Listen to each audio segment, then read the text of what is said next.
The teacher's aide overstepped her boundaries regarding my parenting, so I reported her. Get her fired. Yes, Karen. So this just happened about 3 hours ago, and I'm still flummoxed about it. Today being Halloween, my kids' school sent out a notice that kids can wear their Halloween costumes to school. I have 2 children, my son, 8, and my daughter, 6. By the way, this comes from violinist number 2961 and on the OK Storytime subreddit. So my son is the type to get involved with the school activities, i.e. dress up days, etc. My daughter is more reserved and will sometimes participate if she feels inclined. I don't force them to do the activities. I'll ask if they want to and take it from there. Today was no different. My son wanted to wear his costume, no problem. My daughter wanted to initially, but decided not to this morning. I only asked her why, and she said, just want to be me today. That's sweet. Again, no problem. I applaud her self-awareness. My girl knows what she likes and doesn't like. While I don't let them have free reign on important decisions, I do let them speak for themselves on things like this. My husband dropped them off at school before heading to work, and I picked them up. As I get to the gate, the teacher's aide, who is someone I know personally, daughter of a friend of my mom, came up to me and started questioning why I didn't let my daughter participate in dressing up. I told her that it was my daughter's decision. She then gave me this skeptical look and said, well, it's clear that you don't know what your daughter wants and the favoritism shows. Whoa. Implying I favor my oldest.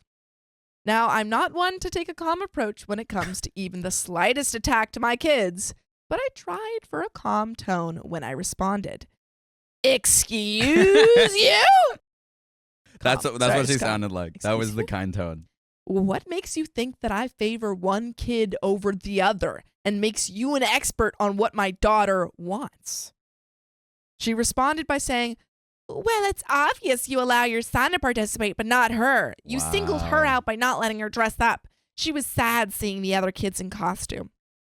By this time, I was fuming. My kids were playing with friends while we were talking. I called my daughter over and asked her why didn't she wear a costume today? And she said the same thing she told me this morning, then skipped away to go play. I looked back at the aide and said, seems your misguided assumptions on me and my kids are wrong. Oh. Stop thinking you know my daughter better than I do and mind your business. Mind your dang business. I initially wanted to just let it go, but I was still upset that I called the school to speak to my daughter's actual teacher to ask how my daughter was throughout the day. She told me that nothing was amiss and my daughter had an awesome day. I then explained about the interaction with the aide and my displeasure about it. My daughter's teacher is a gem. She's exactly what any parent wants in a teacher for their kids, and she was mortified. She told me she would handle it and we'd go from there. My mom called and asked what happened because the aide went crying to her mom about it. I told my mom the story and she was pissed. While her friend is a sweet lady, her daughter is not. She likes to create issues and twist tales to fit her narrative. Mom's friend was apologetic, but feels like I should apologize for saying what I said because now her daughter is upset because the school put her on probation for her actions. Whoa. I told her no. She shouldn't have crossed a line and overstepped her boundaries as an aide. Don't get me wrong, I do feel that teachers/aides need to speak up if there are clear signs of abuse on a child, but to insinuate something like this is not cool. My mom backed me up and told her friend that she knows her daughter butts into people's lives and creates issues. Dang. So it's a pattern. Yeah, she's like, oh, that's my daughter. Now, I don't regret my words, but I'm starting to feel a bit guilty about calling the teacher and basically blabbing to her about the aide. Am I the a-hole? And quick update. Hi, everyone. Thank you so much for the responses. I wanted to just drop in real quick and provide a mini update. The teacher called me and wanted to say thank you for informing her about what happened. As someone stated, it wasn't the first time someone spoke up about her overstepping. So not only is it a pattern in her life, it's a pattern in her profession. Teaching, yeah. Apparently she was warned before and this was addressed immediately. Which makes sense because, I mean, normally this wouldn't be a probation if it was like, you know, the first time. Yeah. But that clearly this has happened with other people. This woman is shoving herself into other people's lives and business. Yeah. She's been moved to a different location, not within a classroom, but an office type deal. Now I gotta get back to trick-or-treating. And there is an update. Hi, everybody. First, I want to say thank you to everyone who commented or reached out. I appreciate all the replies. A lot of you gave me some things to think about this after this happened, and I'm very grateful. I wasn't sure I was going to update on this, but this past weekend leading up to yesterday has been a bit of a whirlwind, so I apologize for the length. To start, how my mom found out. Her friend was actually at her house when the aide called her, crying in hysterics that she'd been put on probation. The aide didn't know her mom was with mine at the time. When her mom told her she would be over at her house in a little while because she was at my mom's, the aide said something along the lines of, "It's our daughter's fault," and hung up. What? My mom and her friend were undoubtedly confused, which is when the conversation happened. The update. My mom's friend, Abby, has a sister, Beth, that's quite honestly a hoot. She's a bit eccentric in some ways, but is a firecracker when wronged. This woman loves my family, especially my kids. She is the bonus aunt they never had. My husband and I only have brothers, and they live long distance from us with their partners. Beth was livid after hearing what happened and went into full PI mode. Okay, what is she trying to find? I like this update. Beth and the aide, Kathy, never really got along. I'm not sure about the history there. I don't ask questions because it really isn't any of my business. I didn't know what Beth was up to until around Sunday afternoon when she called me.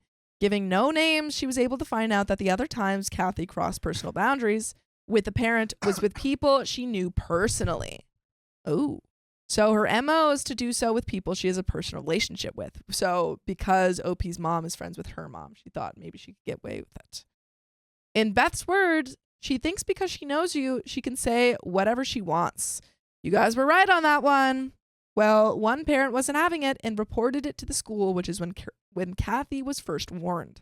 My report was the last straw. On Monday, my daughter's teacher called and asked if we could meet after school. I said yes, and thankfully my husband had the day off so he could go with me. The teacher and vice principal wanted me to recount what happened. After I gave my side, I was informed that Kathy has been placed on administrative leave pending investigation. Whoa. Dang. Last straw, I guess. Yeah.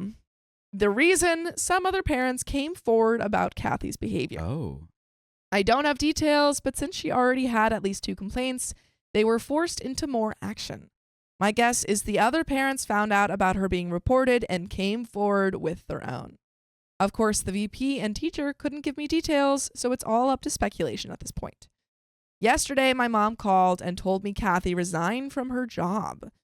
According to what Abby had said, Kathy told her that the whole town is against her and she can't take it anymore.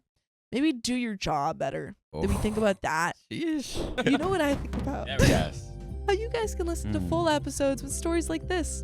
Just go to Spotify, Apple Podcasts, or your favorite podcast app and search OK Storytime. The school administration apologized to me and my husband for what happened and thanked us for being cooperative with everything.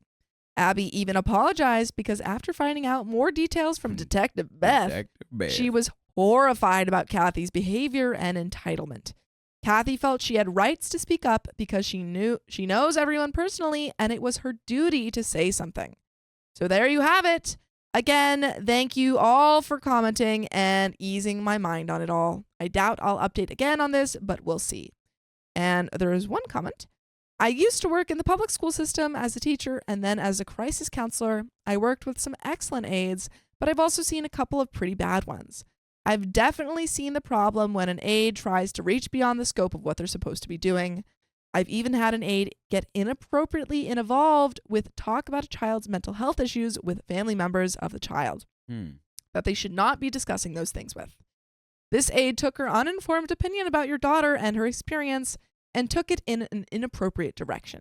She took it so far that you have preference of one over the other based on something small.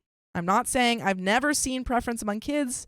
I'm saying this was a big leap and was an inappropriate one at that. Preach it. She messed up, not you. It sounds like you handled it well and went to the correct person to report it. I'm glad your daughter has such a good teacher and that the teacher is willing to do things that might make her uncomfortable, but that are to benefit the children in her care. Good job, Mom. Good job, teacher. I'm glad that action was taken. Okay. And that's the end of that story.